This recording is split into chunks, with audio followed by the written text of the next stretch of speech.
ಹೊನ್ನಕಿರಣ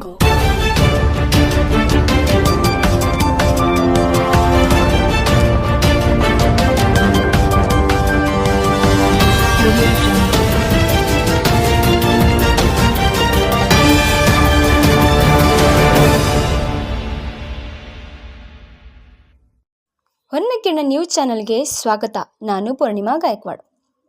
ವಿಜಯಪುರದಲ್ಲಿ 4 ಜನವರಿ 2026ರಂದು ವೀರರಾಣಿ ಕಿತ್ತೂರು ಚೆನ್ನಮ್ಮನ ಪುತ್ಥಳಿಯನ್ನು ಉದ್ಘಾಟನೆ ಕಾರ್ಯಕ್ರಮ ಹಮ್ಮಿಕೊಳ್ಳಲಾಗಿದೆ. ಇಲ್ಲಿ ಇನ್ನೊಂದು ವಿಶೇಷವಾಗಿ ಹೇಳುವುದು ಏನೆಂದರೆ, ಸುಮಾರು 22 ಕೋಟಿ ರೂಪಾಯಿ ವೆಚ್ಚದಲ್ಲಿ ಈ ಪುತ್ಥಳಿಯನ್ನು ಅನಾವರಣ ಹಮ್ಮಿಕೊಳ್ಳಲಾಗಿದೆ ಎಂದು ಉಮೇಶ್ ಕೋಳ್ಕೂರ್ ಪತ್ರಿಕಾಗೋಷ್ಠಿಯಲ್ಲಿ ಮಾತನಾಡಿದರು. ಜೊತೆಗೆ 100 ಅಡಿ ಉದ್ದಳತೆ ಇರುವ ಧ್ವಜದ ಸ್ತಂಭವನ್ನು ತಯಾರಾಗಿದೆ. ಅದರಲ್ಲಿ 21 ಅಡಿ ಉದ್ದಳತೆ, 12 ಅಡಿ ಅಗಲತೆ ಇರುವ ಕರ್ನಾಟಕ ಧ್ವಜವನ್ನು ಹಾರಿಸುತ್ತೇವೆ ಎಂದು ಮಾಧ್ಯಮದ ಮುಂದೆ ಹೇಳಿದರು. ಈ ಕಾರ್ಯಕ್ರಮಕ್ಕೆ ಮುಖ್ಯಮಂತ್ರಿಗಳು, ಉಪಮುಖ್ಯಮಂತ್ರಿಗಳು ಹಾಗೂ ಜಿಲ್ಲೆಯ ಎಲ್ಲ ಶಾಸಕರು, ಜನಪ್ರತಿನಿಧಿಗಳನ್ನು ನಾವು ಆಹ್ವಾನ ಮಾಡಿದ್ದೇವೆ ಎಂದು ಹೇಳಿದರು. ಈ ಸಂದರ್ಭದಲ್ಲಿ ಉಮೇಶ್ ಕೋಳ್ಕೂರ್, ವೀರಣ್ಣ ಜುಗುತಿ, ರವಿ ತೋರ್ವಿ, ರೂಡಿಗಿ, ವಿಜಯ್ ಜೋಶಿ, ಅಶೋಕ್ ಸಲ್ಗರ್ ಉಪಸ್ಥಿತರಿದ್ದರು. ಹೀಗೆ ಮತ್ತಷ್ಟು ಸುದ್ದಿಗಳಿಗಾಗಿ ನೋಡ್ತಾ ಇರಿ ಹೊನ್ನಕಿರಣ ನ್ಯೂಸ್. ಲೈಕ್ ಮಾಡಿ, ಶೇರ್ ಮಾಡಿ, ಸಬ್ಸ್ಕ್ರೈಬ್ ಮಾಡೋದನ್ನು ಮರಿಬೇಡಿ. ಸ್ಥಾಪಿಸಲ್ಪಟ್ಟ ವೀರರಾಣಿ ಚೆನ್ನಮ್ಮ ಪುತ್ಥಳಿ ಅನಾವರಣವನ್ನು ಜನವರಿ 4, 2026ರಂದು ಉದ್ಘಾಟನೆಗೊಳಿಸುತ್ತೇವೆ. ಇದಕ್ಕೆ ಮುಖ್ಯಮಂತ್ರಿಗಳು, ಉಪಮುಖ್ಯಮಂತ್ರಿಗಳು, ಎಲ್ಲ ಜಿಲ್ಲೆಯ ಸಚಿವರು, ಶಾಸಕರು, ಎಲ್ಲ ಜನಪ್ರತಿನಿಧಿಗಳನ್ನು ನಾವು ಆಹ್ವಾನ ಮಾಡಿದ್ದೀವಿ. ಈಗ ಉಪಮುಖ್ಯಮಂತ್ರಿಗಳ ಸಮಯ ಕೊಟ್ಟಾರ, ಮುಖ್ಯಮಂತ್ರಿಗಳು ಸ್ಪಂದಿಸ್ಯಾರ. 4ನೇ ತಾರೀಕಿನಷ್ಟಿಗೆ ಅವರು ಬರ್ಬೋದು. ಅದಕ್ಕೆ ನಾವು ಎಲ್ಲರನ್ನೂ ಕರ್ಕೊಂಡು 4ನೇ ತಾರೀಕಿಗೆ 22 ಫೂಟ್ ಎತ್ತರಿದ್ದ ಚೆನ್ನಮ್ಮನ ಮೂರ್ತಿಯನ್ನು ನಾವು ಅನಾವರಣಗೊಳಿಸ್ತೀವಿ. ಅದಕ್ಕೆ ಇದು ಸ್ವಲ್ಪ ಲೇಟ್ ಆಗೈತಿ, ಆದ್ರೂ ನಾವು ಅದನ್ನು ಇದು ಮಾಡಕತ್ತೀವಿ. ಯಾಕೆ ಲೇಟ್ ಆಗ್ತಂದ್ರೆ, ಅವು ಮೊದಲೇ ಶಿಲ್ಪಿ ಸ್ವಲ್ಪ ಆಗಿ ಕೈ ಬಿಟ್ಟ. ಆಮೇಲೆ 2-3 ಶಿಲ್ಪಿಗಳನ್ನು ನೋಡಿ ಮತ್ತೊಂದು ಶಿಲ್ಪಿ ಮಾಡಿದ. ಅದಕ್ಕೆ ಎಲ್ಲ ಮೂರ್ತಿಗಳ ಕೆಲಸ ಮುಗಿದೈತಿ. ಇನ್ನು ಅದ್ರ ಹಿಂದೊಂದು ಧ್ವಜಸ್ತಂಭ ಮಾಡೀವಿ, ಒಂದು 100 ಫೂಟಿಂದು. ಅದಕ್ಕೆ ಕರ್ನಾಟಕ ಧ್ವಜ ಹಾರಿಸ್ತೀವಿ. 21 ಫೂಟ್ ಅಗಲ ಉದ್ದ, 12 ಫೂಟ್ ಅಗಲದ್ದು. ಅದು ಒಂದು ಅವತ್ತೇ ಧ್ವಜಾರೋಹಣ ಆಗ್ತೈತಿ.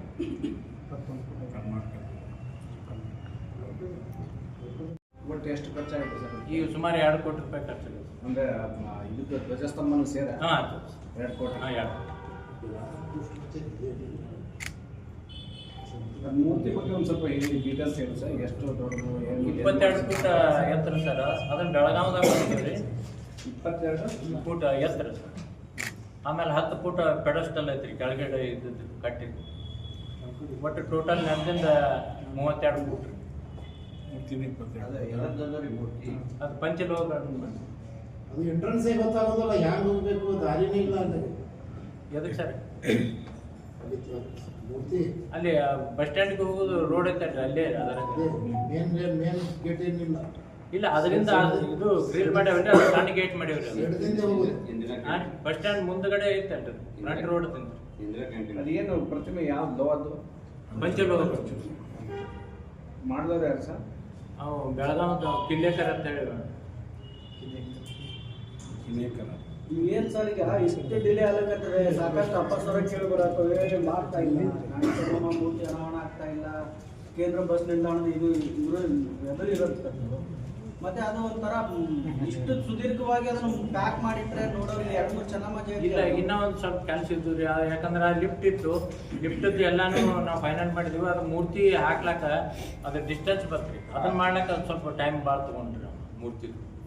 ಆಮೇಲೆ ಅದು ಇದು ಒಂದು ಧ್ವಜಸ್ತಂಭದ್ದು ಒಂದು ಫೈಲ್ಸ್ ಫೌಂಡೇಶನ್ ಮಾಡಿದ್ದೀವಿ ರೀ. ಅದು ಧ್ವಜಸ್ತಂಭ ಮಾಡ್ಲಿಕ್ಕೆ ಇದು. ಆಮೇಲೆ ಎಲ್ಲ ರೆಡಿ ಆದ್ಮೇಲೆ ಅದನ್ನೊಂದು ಮಾಡೋಣ ಅಂತೇಳಿ ಅದು ನಮ್ಮ ಎಲ್ಲ ಸಮಾಜ ಜನ ಕೂಡ ಅದನ್ನೊಂದು ಮಾಡಿದ್ರು. ಅದಕ್ಕೆ ಸ್ವಲ್ಪ ಧ್ವಜ ಎನಿ ಟೈಮ್ ಹಾರಾಟ? ಕನ್ನಡ ಧ್ವಜ ಹಾರಿಸ್ಬಿಟ್ಟು. ಕನ್ನಡ? ಕನ್ನಡ. ಯಾವಾಗಿಂದ ಶುರು ಆಗಿದೆ ಸರ್ ಇದು ಕಾಮಗಾರಿ? ಇದು 2019. 6 ವರ್ಷ ಆಯ್ತು ಸರ್. ಇನ್ನೊಂದು ಜಯಂತಿ, ಇನ್ನೊಂದು ಪೋಸ್ಟರ್ ಕಾಣಿಸ್ತಾವಲ್ಲ ಶೇರ್ದಾಗ. ಯಾವ ಸರ್? ಬಿರಾದರ ಅವ್ರದ್ದು ಅದು ಬೇರೆ. ಅವ್ರು ಜಯಂತಿ ಮಾಡ್ತಾರೆ. ಜಯಂತಿ ಈಗ ಪರಿಪೂರ್ಣ ಆಗ್ಯದ, ಇನ್ನು ಕಾಮಗಾರಿ ಎಲ್ಲ ಮುಗಿದೈತ್ರಿ. ಆಲ್ಮೋಸ್ಟ್ ಎಲ್ಲ ಪರಿಪೂರ್ಣ ಆಗ್ಯದ. ಈಗ ಹಿಂದ್ಕೊಮ್ಮ ಡೇಟ್ ಏನೋ ಫಿಕ್ಸ್ ಮಾಡಿದ್ರೆ ಅನ್ಸುತ್ತೆ. ಹೌದು ಆಗಿತ್ತು ರೀ ಅದಕ್ಕೆ ಸಮಯ ಕೊಡಲಿಲ್ಲ, ಅದು ಗಣ್ಯರ ಸಮಯ ಸಿಗಲಿಲ್ಲ. ಯಾಕಂದ್ರೆ 23ಕ್ಕೆ ಮಾಡ್ಬೇಕಂತಿದ್ದೀವಿ ರೀ, ಅದು ಅಕ್ಟೋಬರ್ದಾಗ ಆ ಜಯಂತಿ ದಿನಾನ ಅದು ಗಣ್ಯರ ಸಮಯ ಸಿಗಲಾರ್ದ ಮುಂದೆ ಉದ್ಘಾಟನೆ ಕಾರ್ಯಕ್ರಮ ಹೆಂಗಿರುತ್ತೆ ಸರ್? ಹಾಂ, ಉದ್ಘಾಟನೆ ಕಾರ್ಯಕ್ರಮ ಯಾವ ರೀತಿ? ಉದ್ಘಾಟನೆ ಕಾರ್ಯಕ್ರಮ ಇಲ್ಲಿ ಉದ್ಘಾಟನೆ ಮಾಡ್ತೀವಿ ರೀ. ಅಲ್ಲೇ ರಾಣಿ ಚೆನ್ನಮ್ಮ ಸಮುದಾಯ ಭವನದಾಗ ವೇದಿಕೆ ಕಾರ್ಯಕ್ರಮಗಳು.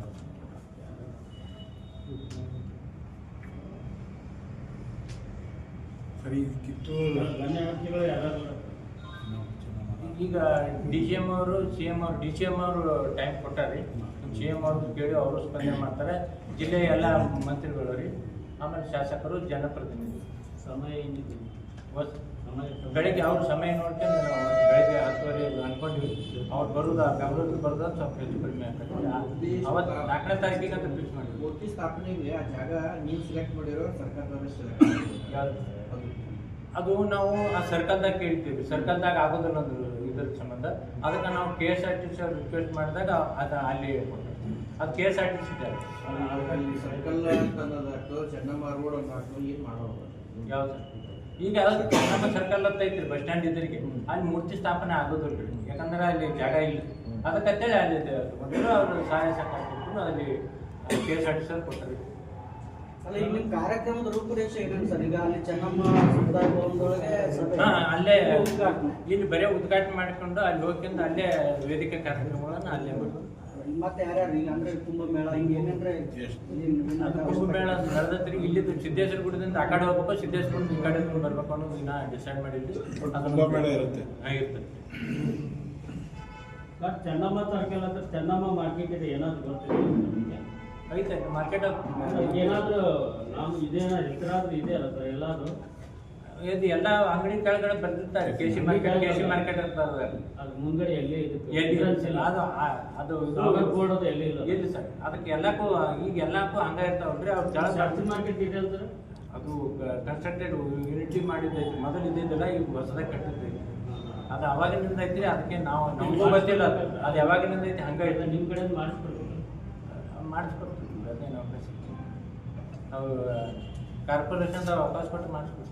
ಸರ್, ಈಗ ಚೆನ್ನಮ್ಮ ಮೂರ್ತಿ ಅಂತೂ ಆಯ್ತು, ನಾಟಕ ಮಂದಿರ ಕಮರ್ಷಿಯಲ್ ಇದಾಗ್ತಿದ್ದೀರಾ ಸರ್? ಸರ್? ಅದನ್ನು ಸರ್ಕಾರ ಹಂತದಾಗ ಮುಖ್ಯಮಂತ್ರಿ, ಉಪಮುಖ್ಯಮಂತ್ರಿ ಎಲ್ಲರಿಗೆ, ಜಿಲ್ಲಾ ಉಸ್ತುವಾರಿ ಸಚಿವರಿಗೆ ಎಲ್ಲರಿಗೂ ಕೊಟ್ಟಿವ್ರಿ. ಅವರು ಸ್ಪಂದನೆ ಮಾಡ್ಯಾರ, ಅದನ್ನು ನಾವು ಮಾಡ್ತೀವಿ ಅಂತ ಹೇಳ್ಯಾರೆ. ಆ ಬಗ್ಗೆನೂ ಮಾತುಕತೆ ನಡೆದವು.